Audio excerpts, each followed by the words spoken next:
Hello again, I am Blunty. Now, a lot of you out there have been incessantly bugging me about a review for the Sony Xperia S Android handset, and while I'm not a man who usually bows to peer pressure or rewards that kind of childish pestering, Mum, can I have a cookie? Mum, can I have a cookie? Mum, can I have a cookie? Mum, can I have... Go get you nowhere with me. I am going to review the Sony Xperia S because it's a phone worth reviewing, because it is in fact the first Sony only Android handset that's hit the market. Sony Ericsson no longer being a thing because Sony bought out Ericsson's share of that whole cake. So here's my take on the Sony Xperia S. Here it is, Sony's first solo adventure into the wild west of Android land, the Xperia S. First thing to hit you in the face is, of course, the screen. Bright, crisp, beautiful, and sideways it has a native resolution of 1280 by 720, so any 720p video you expose your eyeballs to on it is going to look freaking fantastic. Underneath is Sony's Bravia engine software too, making things look even more vibrant and pretty.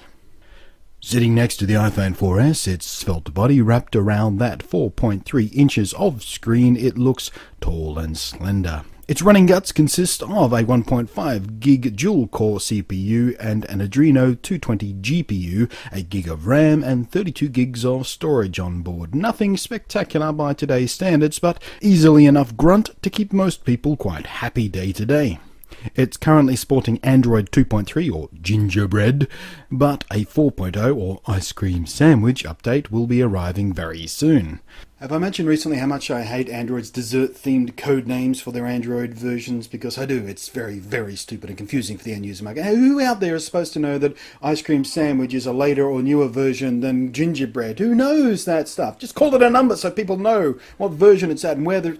Anyway, I'm derailing myself. Back to the review. Something that frustrated me was the buttons for home settings and back, because they aren't buttons at all, but touch-sensitive areas marked only by a tiny dot, and they were often unresponsive if not touched in exactly the right way or spot, or with the wind blowing a certain way, or with the right finger. I never did nail down why it simply ignored my attempts at inputs sporadically, but it did, and it was annoying. That said, those non-button buttons were, with only one other exception, which we'll hit on in a moment, pretty much the only things I didn't like. Everything else was snappy, responsive, and sensible. I'm not going to drill down in much detail about the interface, as it's pretty much the same as every other current Xperia Android phone, and I've been over it in other reviews, but suffice to say it's a pretty pleasant Android experience. Another pretty pleasant thing is a HDMI output and a dedicated camera shutter button alongside the standard volume rocker keys. The Xperia S also features a nice little design element. The buttons, which aren't buttons, don't have their own backlight beyond a barely visible pinprick of a dot for being able to see them in dark conditions, but underneath is a completely transparent bar which does light up and has the appropriate icons on it, so you can stare blindly somewhere above them hoping to hit the right spot for those tiny little touchpad button thingies. It's pretty, but it's actually quite useless. It's not even used as a notification light, which would have made sense to me, as you could have seen that even if your phone was face down, but no, it's not.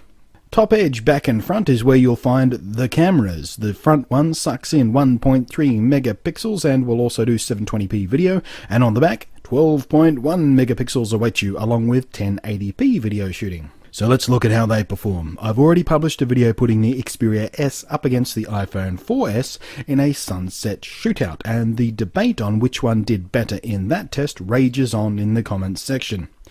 But on its own merits, it measures up somewhere between not bad and pretty damn nice. It produces a nice image with decent sharpness that's consistent across the frame. It does a pretty nice job at managing white balance in the auto setting, and the color accuracy, saturation, and contrast are all handled decently. Dynamic range isn't all that impressive though, with both the highlights and shadows losing detail pretty quickly in some more challenging situations. And it's also pretty prone to some rather ugly lens flare. Now, I occasionally like a bit of lens flare in some types of shooting I do, but this stuff simply renders the photo a completely unusable pile of poop. Delete it, it's useless. But like any camera, once you learn where its limits are, you can dance around them, or indeed with them, to get some very nice results. The macro focus mode was especially good, I found, with good sharp focus and very pleasant background blurring. The front camera, while being wildly better than most front facers, especially the miserable crap Apple jams in the front of their gear, it still isn't what I'd call great, but it's certainly okay for casual self-portraits and the like. But it's even worse with the lens flare, so be careful. In low light, the high megapixel count crammed onto that tiny sensor means you'll be getting some ugly grain and noise. This is why more megapixels isn't always better. But up against most other camera phones, it's actually pretty usable in subdued lighting. In video mode, the story is similar. The motion isn't liquid smooth, but it's pleasant enough for the kinds of duties the average camera phone gets. The same issues with dynamic range still apply, of course. I don't mind crushing the blacks a bit, but losing definition and detail in the highlights is a bit of a problem. But at least the image is crisp and clean with good color and contrast. It's not as enriched as what the iPhone gives you, but what it misses out on in saturation, it gets back by looking a bit more natural. It has a stabilization option too, for the shaky-handed out there, and while it does make a difference, it's not dramatic. The big problem with video mode, though, is the fact that the focus can be improbably slow, and anytime you ask it to refocus on something, or worse still, it tries to do it automatically on its own whim, you're in for a good 5 to 8 seconds of unusable footage while it lethargically attempts to lock. I've seen glacial drifts that move faster than the focus mechanism on this camera. It's a little bit ridiculous. But the focus was usually well behaved, and all in all it's a decent camera worthy of sucking in quite usable video and very pleasant stills.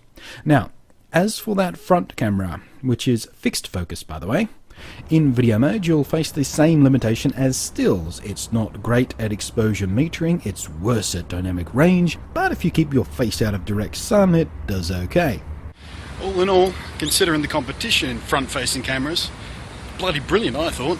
And as you can hear for yourself, the audio's... it works.